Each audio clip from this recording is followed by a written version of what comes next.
El de hoy está ubicado en el primer libro de Samuel, el capítulo 5, y tomaré solo el verso 11 como contexto para comentar la historia. La Biblia dice: y enviaron y reunieron a todos los príncipes de los filisteos, diciendo: enviad el arca de Dios de Israel, y vuélvase a su lugar, y no nos mate a nosotros ni a nuestro pueblo, porque había consternación de muerte en toda la ciudad, y la mano de Dios se había agravado allí. Amén. Que el Señor añada bendición a su palabra. Bien, hablemos hoy acerca de el arca de Dios. El arca de Dios era aquella figura que había el Señor ordenado se construyese para el tabernáculo que fungía como templo para el pueblo de Israel mientras estuvo en el desierto. Ya del desierto habían salido y habían entrado a Canaán. Para este tiempo, incluso los jueces habían estado gobernando y echando a los mismos cananeos de sus tierras para poder posesionarse después de seguir el ejemplo de Josué.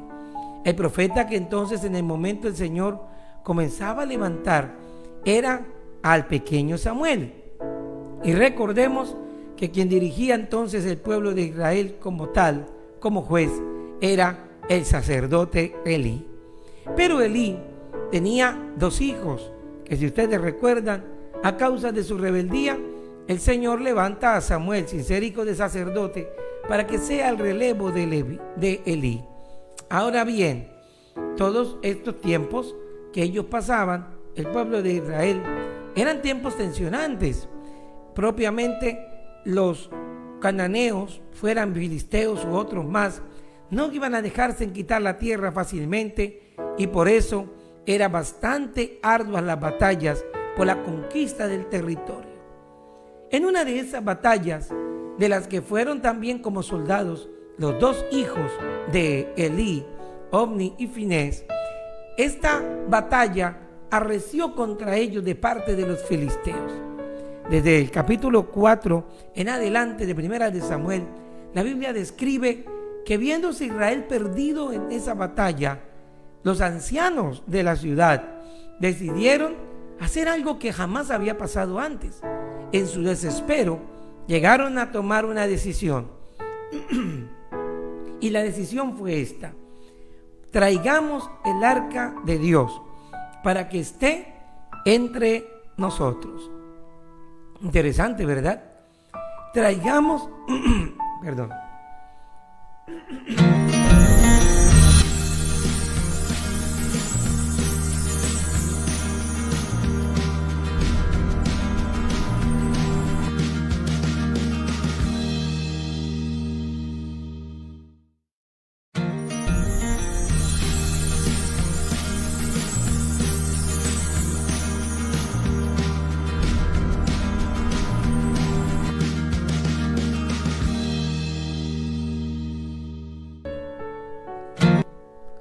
Bueno, hermanos amados, pido disculpas por un momento, la voz se nos entrecortó, pero agradezco su paciencia para estar ahí. Bien, hablemos entonces de lo que pasó con Israel cuando en medio del desespero de la batalla, los ancianos de la ciudad se les ocurrió una idea que antes no había pasado. Esa idea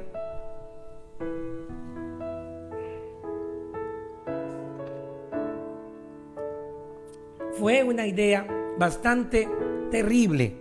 ¿Qué fue lo que ellos consideraron hacer?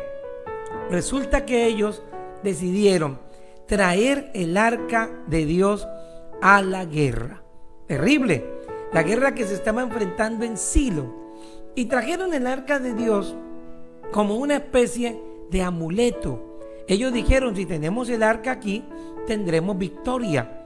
Y se la trajeron hasta el campamento donde estaban haciendo la guerra.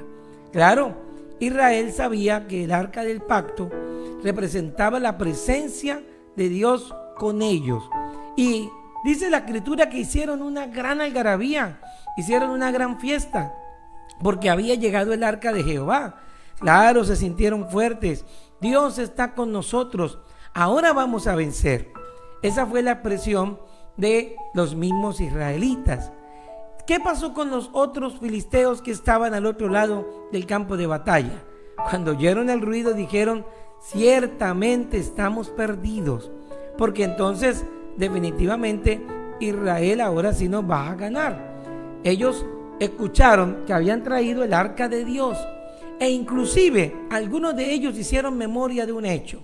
Dijeron: oiga, este es el Dios que derrotó a los egipcios.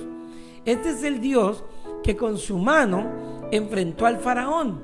¿Qué va a pasar de nosotros?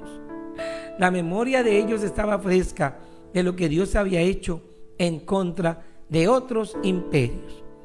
Hagamos una pausa allí para poder considerar: ¿hizo bien el pueblo de Israel? Aunque la gente estaba también considerando que ahora eran temerarios y valientes porque tenían la presencia de Dios con ellos. ¿Los ancianos tomaron una decisión sabia? Pues los hechos que vienen a continuación nos van a decir que no fue sabio. Por una razón, salieron a la batalla y los filisteos, que habían sido motivados a ser más valientes que nunca, ganaron esa guerra. Hubo una masacre terrible para Israel. Incluso murieron los hijos de Elí. Y tanto así que cuando llegó la noticia a la familia de Elí, sabiendo que sus hijos estaban muertos, y aun cuando le dan la noticia que el arca de Jehová había sido arrebatada por los filisteos, Elí cae de espaldas y muere. También al oír esa noticia, una de las esposas de los hijos de Israel, de Elí, también estando embarazada, da a luz su hijo y en medio de eso muere. Hasta pide que le coloquen al niño el nombre de Icabod, que quiere decir traspasada es la gloria de Jehová. Pues murió su suegro, el sacerdote y juez, murió su esposo y su cuñado, y fue quitada el arca de Jehová. Fue trágico el resultado y la evidencia de que Dios no estuvo de acuerdo. ¿Con qué es que Dios no está de acuerdo para que haya permitido semejante tragedia? Con que sea usado su presencia como un amuleto. Con que alguien tenga presente sencillamente traer algo que represente a Dios para ayudarse a sus propósitos. En esto los pensamientos del hombre son frustrados. Bueno, uno dirá: bueno, hermano, ya nosotros no tenemos arca del pacto. Y de pronto hasta alguien diga: yo no uso a Cristo como amuleto. Lo más cercano a la memoria nuestra puede ser recordar los días cuando algunos, viviendo una religión, llevaban sobre sí una cadena de oro o de cualquier otro metal, de pronto con una figura que representara a Cristo, o algún tipo de estatuilla o de estampilla que llevara en una billetera o que cargara a su casa de lugar en lugar. Bueno, alguien dirá: eso sí es usar también la presencia de Dios como amuleto, y no se equivoca. Sin embargo, hoy en día es posible que ver a Dios como un amuleto para enfrentar las batallas se parezca a esos momentos donde alguien dice: wow, voy a hacer un negocio, necesito que Dios me ayude. Hey, dicen a sus esposas algunos maridos impíos: ora a tu Dios para que Él me respalde en este negocio. O alguien sencillamente dice: traigan aquí a un pastor o un predicador para que ore por este nuevo lugar donde vamos a trabajar, o esta casa que hemos adquirido, que se alejen malos espíritus, que se distancie cualquier mala intención de gente que nos quiera hacer daño, pero que alguien ore y haga un culto, y entonces Dios va a estar con nosotros. Pero sin que eso no signifique que podamos invocar a Dios en una casa que compremos o en un negocio que abramos. Las cosas se complican cuando usas a Dios solo como amuleto, es decir, solo para ese momento, solo para ese día. Y entonces en la casa que compras, la maldad se hace presente. Los hechos de las personas no cambian y desagradan a Dios. El negocio que se dedicó a Dios ahora tiene las mentiras como base, hay engaño para los clientes o incluso los productos que se venden no honran a Dios. Entonces alguien dice: ¿qué ocurrió? Fracasé. Y eso que pedí que oraran por mí en esta casa. Y eso que pedí que vinieran y bendijeran esta propiedad. Y eso que pedí que trajeran a un pastor para bendecir este lugar. No. La palabra bendición significa decir bien de parte de Dios o nosotros a Él. Ese diálogo nuestro no puede ser para Dios acepto si nuestros labios hablan de Él y lo honran, pero nuestro corazón está lejos de Dios. No uses a Dios como un amuleto, por favor.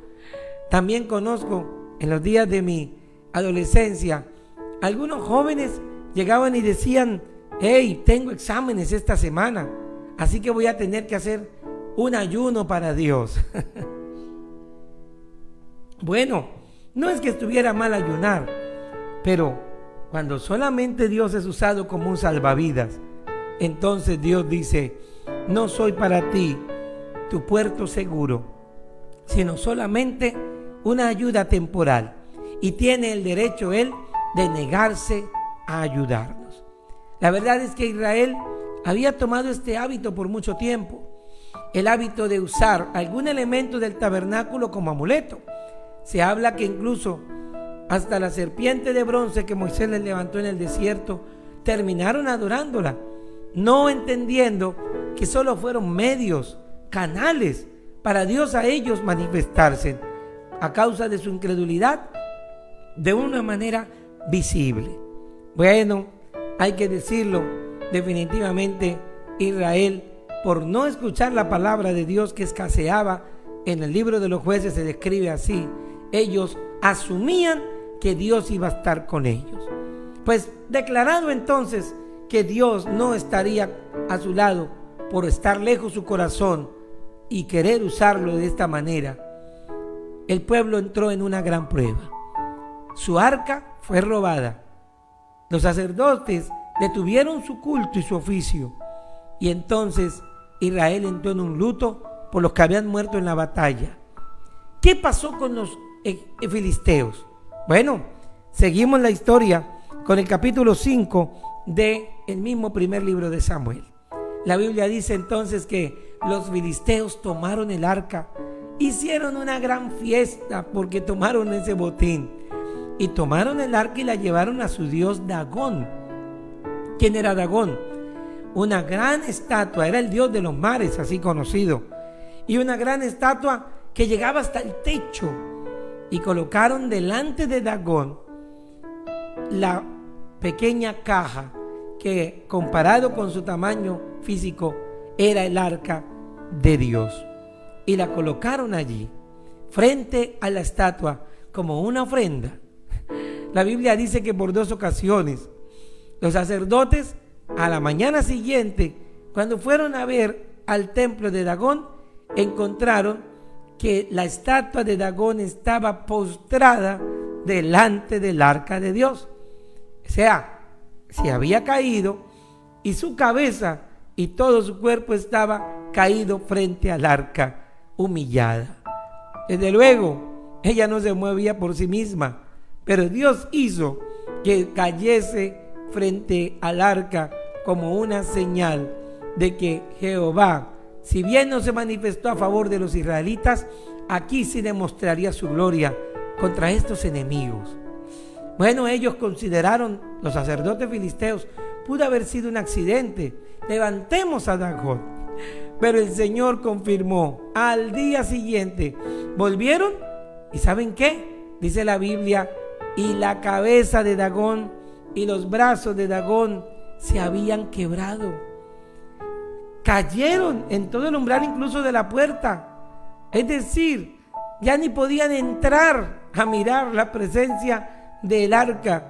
Dagón estaba en la puerta todo quebrado. Y entonces los filisteos discernieron: este Dios del arca del pacto está presente y nos quiere demostrar su presencia. Tomaron entonces el arca, dice la Biblia, Y entonces dijeron que no esté aquí en el templo, llevémosla como un trofeo a las ciudades de Filistea. Se habla de por lo menos 5 ciudades con 5 príncipes: Asdod, Astarot, Gat, Gaza, Yabes y Ecrón. Eso es lo que me dice la Biblia, que eran los príncipes. Ascalón, repito, Asdod, Gaza, Ascalón, Gat y Ecrón. Está en 1 Samuel 6:17. Esas ciudades en donde ellos gobernaban, las usaron para tomar el arca del pacto y llevarla a cada una de ellas. La ruta que hicieron terminó siendo una ruta de muerte, pues resulta que el lugar a donde llegaba el arca, la gente comenzó a enfermar y comenzaban a morir. Cada una de esas ciudades comenzó a verse afectada. Algunos pensaron, quizás solo es una coincidencia, así que la pasaron a otra ciudad. Y luego de allí, después de la mortandad, la pasaron a otra. Ya cuando el arca llegó a otra ciudad más, ellos gritaban y decían: la muerte ha llegado al campamento, la muerte ha llegado a la ciudad.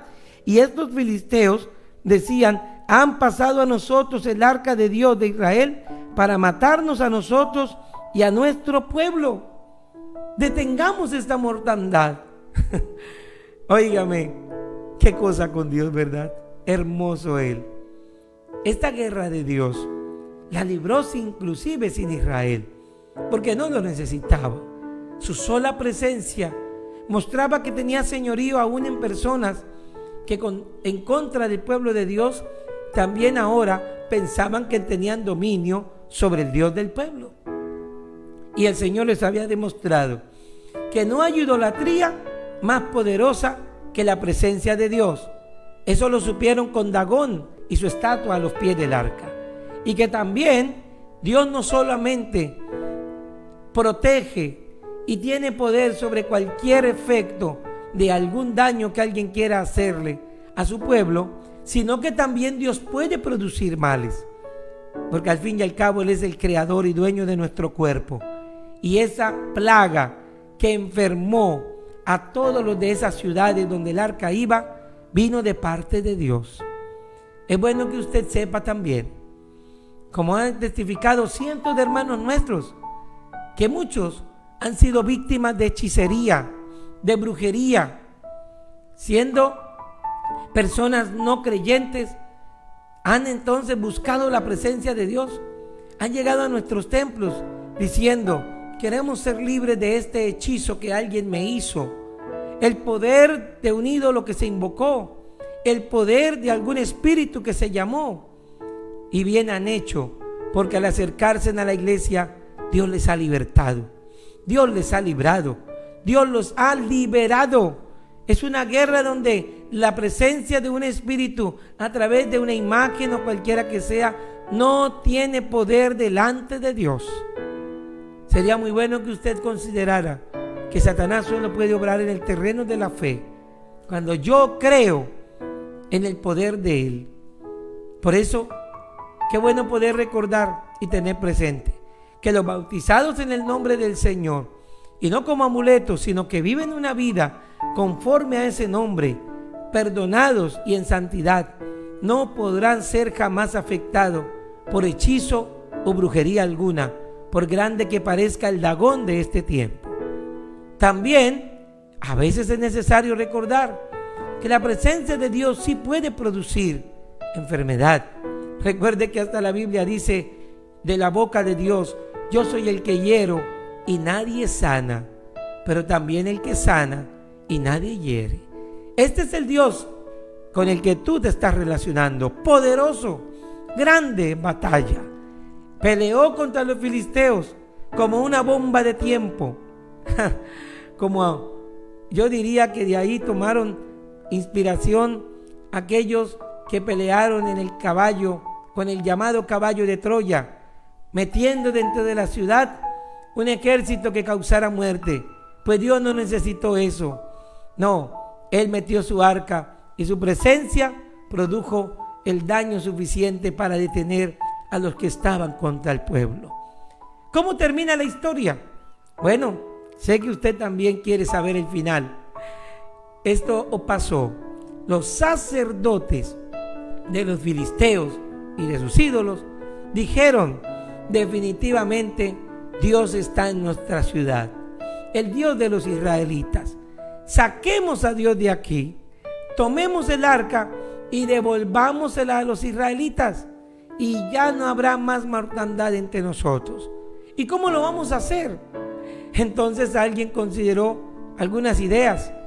Vamos a tomar un carruaje nuevo, hecho en madera y con ruedas. Vamos a ponerle unos bueyes. Bueno, realmente dijeron unas vacas recién paridas que estén criando terneros. Y esas vacas las vamos a tomar, y sobre el arca que ellas, sobre la carreta que ellas impulsen, vamos a poner el arca. Además de eso, vamos a enviar una forma de recompensa o retribución o redención. Junto al arca, en el mismo carruaje de madera, vamos a colocar 5 figuras. Oiga, interesante, ¿no? 5 figuras de tumores que equivalen a los 5 pueblos donde el arca estuvo, o de donde eran los príncipes que arrebataron el arca a los israelitas. Y los filisteos hicieron en oro 5 figuras en oro, porque era para una deidad, según ellos, unas figuras de tumores, porque tenían que ver con la enfermedad que habían vivido, pues la plaga que llegó a ellos era una especie de tumor, dice la Biblia, lo que los mató a los filisteos. Y ahora bien, dijeron además, como esto es una plaga, también agreguémosle 5 figuras más en forma de ratón y pongámoselas al lado del arca. 5 figuras en forma de ratón, por ser una plaga, y 5 figuras en forma de tumor, por su enfermedad, y el 5 de acuerdo a los pueblos de los filisteos. Y así enviaron el arca a Israel. Incluso llama la atención que hasta colocaron espías. Vayamos detrás del arca y miremos si las vacas que nunca habían conocido el pueblo de Israel ni la ruta hacia allá se dirigen hasta allí y llegan, definitivamente Dios estuvo en nuestra ciudad. Y efectivamente los que siguieron el arca y la carreta que la arrastró vieron cómo las vacas llegaron hasta Israel. Allá a las orillas del pueblo, unos campesinos las recibieron, y los de aquella ciudad hicieron una gran fiesta al ver que había llegado el arca. Tomaron la madera de la carreta, hicieron un altar, tomaron las vacas, las sacrificaron en acción de gracias a Dios, y el pueblo recuperó otra vez el arca. ¿Qué puede quedarnos como lección? No de Israel, desde luego, pero sí de los filisteos. Ellos a tiempo supieron que estaban actuando contra Dios. Llama la atención que Dios también cesó la muerte ante ese campamento. Ellos entendieron, no se puede tratar al Dios de hebreo de cualquier manera. Hay que buscar la forma de que no seamos nosotros quienes la llevemos, porque no somos dignos de acercarnos a Dios. Tuvieron temor de Dios, aunque eran impíos. Presentaron una posibilidad de ellos no tocar el arca y la enviaron. Llama la atención que cuando recibieron el arca los hebreos sí la tocaron. Incluso alguien hasta la abrió para mirar qué había dentro del arca. Dicen entre líneas la Biblia. Y se murieron, aunque eran hebreos. Parece que los filisteos fueron más reverentes. Ellos dijeron: no vamos a tocarla, que la lleven los bueyes, que la lleven las vacas. Pero buscaron agradar a Dios, y el Señor cesó la mortandad.